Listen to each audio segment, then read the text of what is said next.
大家好，我是静静。今天我们来分享一款加长版的奶香牛奶软面包。下面我们先来准备食材：300克高筋面粉、3克酵母、30克白糖、1克盐、2个鸡蛋、130克温牛奶、20克黄油、5克芝麻。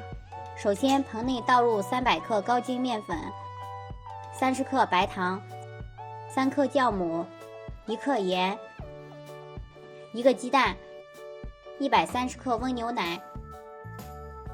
先用筷子搅拌成絮状，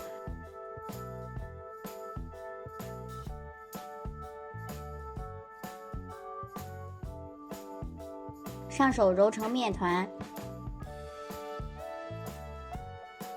揉好的面取出放在案板上，加入20克软化好的黄油，继续揉，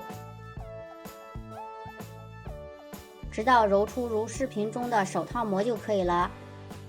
把揉好的面团放入盆中，盖上保鲜膜，醒发至2杯大，可以放在温水里，也可以放在烤箱醒发。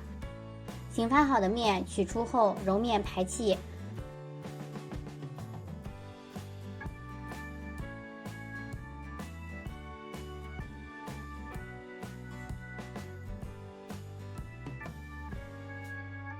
揉好的面团用擀面杖擀出长方形的形状，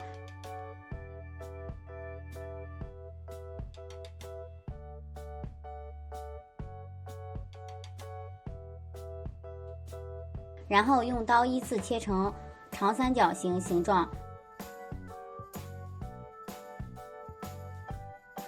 切好的长三角从宽的那一边卷起，就是牛角形状了。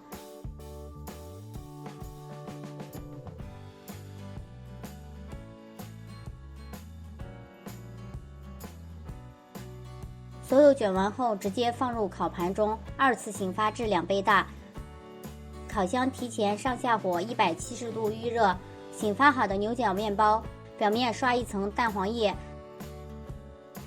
撒上一些白芝麻或者黑芝麻。